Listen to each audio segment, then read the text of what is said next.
Oke, saya langsung aja ya. Iya. Jadi beberapa waktu yang lalu saya ketemu dengan wali kelas menyampaikan bahwa Melani ada rencana studi lanjut ke Jawa. Iya. Betul. Iya. Cerita dong. Ambil apa, terus kenapa ke Jawa gitu. Saya sih rencananya mau ambil manajemen kalau di Jawa. Kalau alasannya kenapa mau di Jawa karena mungkin mau suasana baru, teman-teman baru. Mungkin teknologi di Jawa kan lebih berkembang, terus nanti mau ketemu sama teman-teman baru, lingkungan baru, sekolah baru, dosen semuanya baru. Kalau di sini kan ketemunya nanti sama itu lagi, jadi mau cari pengalaman baru aja. Iya. Melani, sebelum kita mulai kita berdoa dulu ya. Oke. Saya pimpin dalam doa. Iya. Bapak, terima kasih hanya dalam nama Tuhan Yesus sama berdoa dan bersyukur. Amin. Oke. Melani, sebelum kita lanjutkan, saya minta Melani mengisi form dulu ya. Iya. Formnya surat pernyataan komitmen layanan konseling ya. Iya. Bisa diisi Melani. Silakan.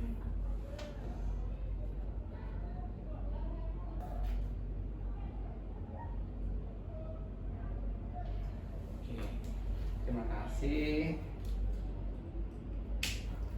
Melani, dalam layanan konseling hari ini itu harus kita sepakati bersama ya. Ada beberapa, misalnya asas. Asasnya adalah satu, kerahasiaan, dan yang kedua adalah keterbukaan. Artinya Melani harus terbuka nih, jujur. Ketika nanti Melani menceritakan permasalahannya Melani, problem-problemnya seperti apa dengan Melani sendiri, dengan Papa, terus apa yang Melani rasakan, apa yang Papa rasakan, semuanya harus diceritakan. Dan tidak perlu khawatir, karena ada lagi asas tadi yang saya sampaikan, itu kerahasiaan. Melani percaya sama saya sebagai konselor bahwa segala hal yang Melani akan ceritakan itu saya jamin kerahasiaannya, tidak akan bocor ke mana-mana. Kembali lagi ke asas keterbukaan, terbuka saja, jangan ada yang ditutup-tutupi. Misalnya kalau Melani ke dokter, Melani sakit, terus tanya nih sama dokter, Melani sakit apa? Sakit batuk dokter, terus apa lagi? Pilek iya, ada demam ada yang lain? Tidak ada. Dan nanti dikasih obat influenza misalnya, batuk pilek, padahal selama ketika Melani batuk dadanya nyeri, ketika nafas agak sesak, tapi kan nggak ceritakan ke dokter. Dokter akhirnya nggak tahu, obatnya pun jadi akan berbeda.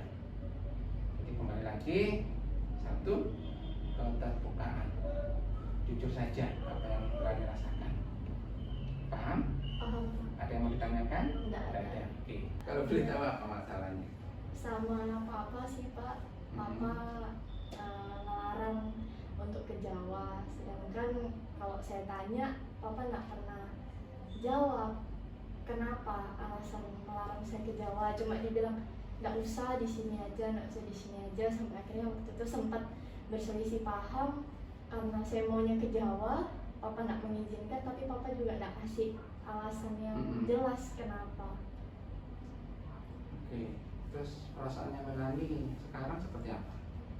Ya sedih, bingung karena sedihnya mungkin saya mau ke Jawa tapi kok saya merasa Papa saya nggak support saya ke Jawa, sedangkan dari segi ekonomi, dari segi pendidikan saya yakin saya bisa, tapi Papa saya tetap nggak kasih izin, Papa saya nggak kasih alasan juga kenapa. Itu yang bikin saya bingung karena saya nggak tahu alasan Papa saya ngelarang saya ke Jawa itu apa.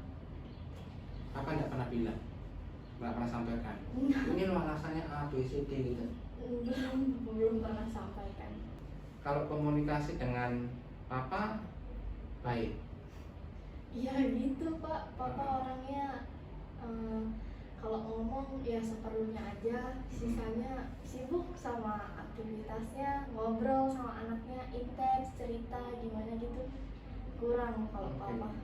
Kalau Melani, mohon maaf, Melani berdua saja kan dengan papanya? Iya, berdua. Berdua saja ya? Artinya kalau papa pergi, Melani sendiri di rumah? Iya, Kalau Melani sekolah, papa juga sendiri ya? iya.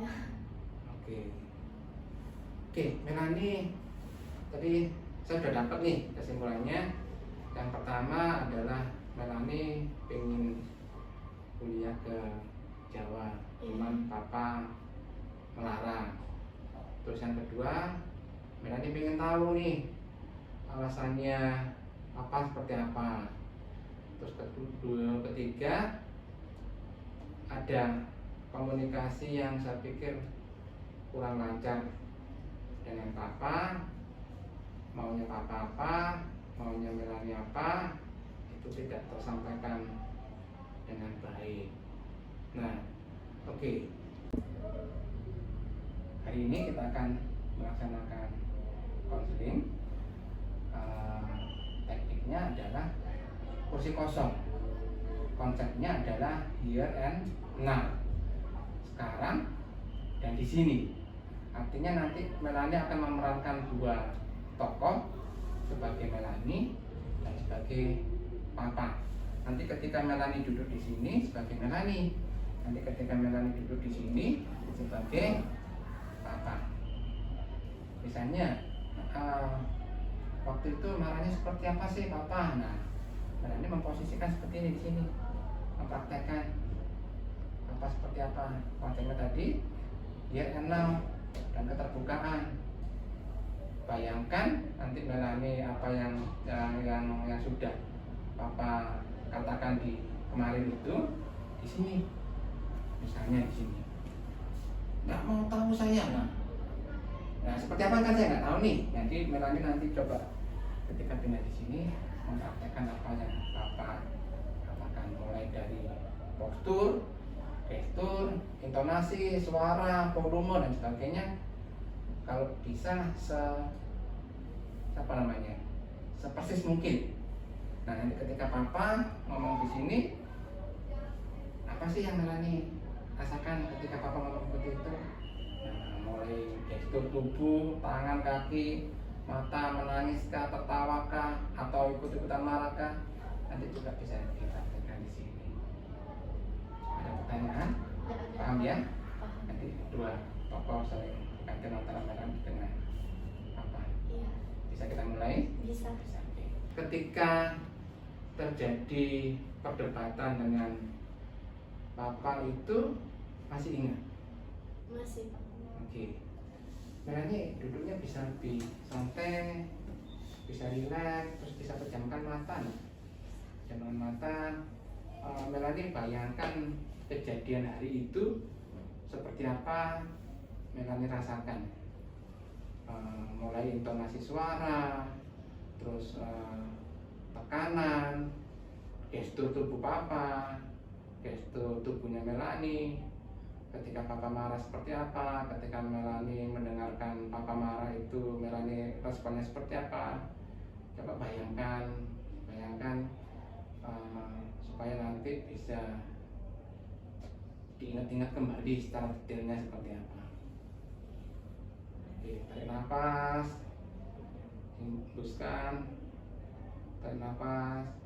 Oke, sudah dapat momennya? Oke. Sedih? Iya. Oke, Melani masih ingat tadi kan sudah papa marahnya seperti apa? Melani bisa pindah di sini? Iya. Oke. Melani ini dua sisi.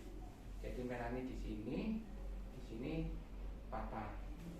Nah, waktu itu yang tadi Melani sudah bayangkan, gimana sih ketika papa marah? Bayangan aja di sini Melani, di sini papa. Papa marahnya seperti apa? Ini analogikan sebagai Melani. Bisa? Bisa, Pak. Silakan. Seperti apa kejadiannya? Boleh duduk, boleh berdiri. Papa lagi waktu itu berdiri atau duduk? Duduk dulu, nanti baru Papa Oke, berdiri. silakan. Ngapain mau kuliah ke Jawa? Nggak usah jauh-jauh, di sini aja loh bisa. Terus saya jawab, Oke, Melani pindah sini. Ini jawab seperti apa? alasannya kenapa Pak? Kan Melanie juga butuh alasan kenapa Papa ngelarang Melanie ke Jawa, sedangkan untuk secara ekonomi kita mencukupi, untuk secara pendidikan Melanie juga bisa. Melanie udah berusaha untuk masuk ke universitas yang ada di Jawa, buktinya keterima, tapi Papa nggak kasih alasan yang jelas kenapa Papa ngelarang Melanie untuk pergi ke Jawa. Oke, apa jawab apa waktu itu? Papa langsung berdiri. Oh, langsung berdiri. Papa marah. Langsung berdiri gitu. Iya, Papa bilang katanya, Oke, "Udah, silakan. pokoknya nggak mau tahu. Pokoknya Papa maunya Melanie kuliahnya di sini aja, nggak usah di Jawa. Udah pokoknya gitu aja, nggak usah tanya-tanya lagi alasannya kenapa. Pokoknya gitu aja." Papa bilang gitu. Terus Melanie? Iya. Oke, saya diem aja Pak, menangis dan sebagainya. Iya. Oke. Saya diem aja Pak, saya bingung karena Papa juga udah bilang pokoknya harus di sini aja. Itu kan berarti Papa udah secara jelas bilang pokoknya di sini aja. Jadi saya ya udah diam, mungkin nangis. Soalnya habis itu Papa pergi, udah nggak melanjutkan pembicaraan lagi. Udah sampai sekarang belum ada Iya. pembicaraan apa-apa. Oke. Melanie, kalau misalnya di sini ada Papa nih ya, di sini ada Papa, apa sih yang pengen Melanie sampaikan kepada Papa? Aduh, mau nangis. Nggak apa-apa, nggak apa-apa.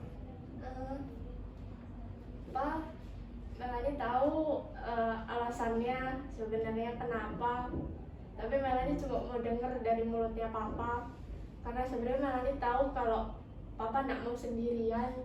Papa udah nggak punya temen, kita cuma berdua.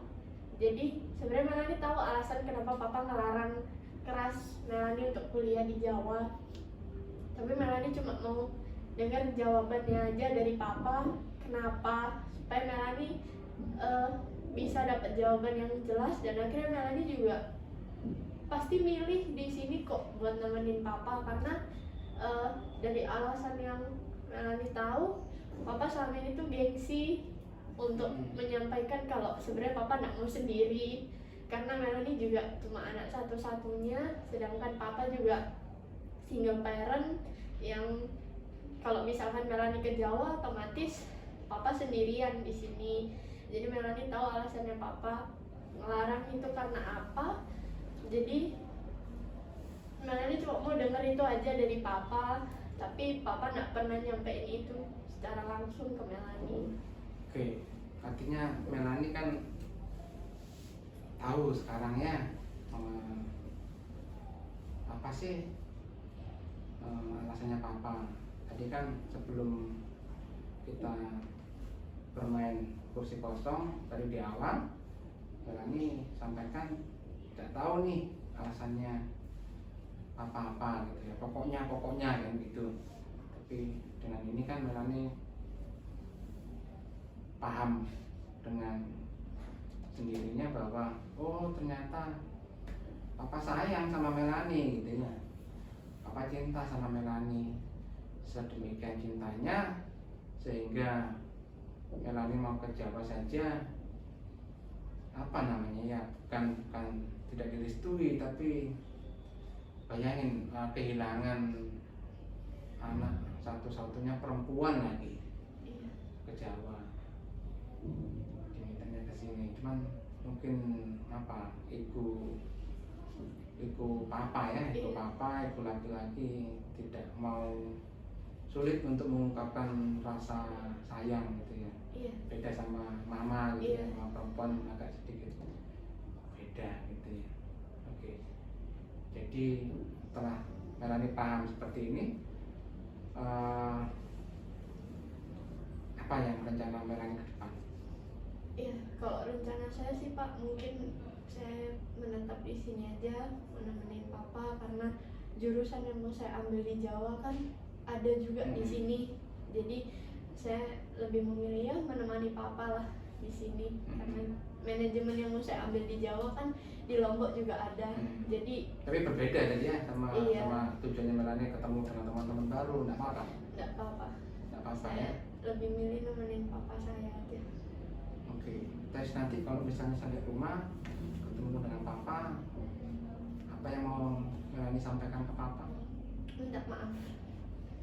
Minta maaf mungkin karena nggak mengerti dari sisinya papa sampai harus memaksa papa menjelaskan, sedangkan Melani udah tahu alasannya. Mungkin emang papa orangnya agak keras sampai kita punya komunikasi juga kurang baik. Jadi mungkin nyampe rumah saya mau minta maaf sama papa dan saya mau kasih tahu kalau saya tahu apa yang papa maksud itu semua demi kebaikan saya. Ya, kebaikan kalian berdua gitu ya, sama beliau juga ya. Iya. Oke. Saya pikir cukup. Tapi tidak apa-apa nanti kita ketika sampai rumah Melani ngobrol, ada sesuatu terjadi, tidak apa-apa nanti bisa kembali Iya. ke sini kita ngobrol-ngobrol lagi gitu ya.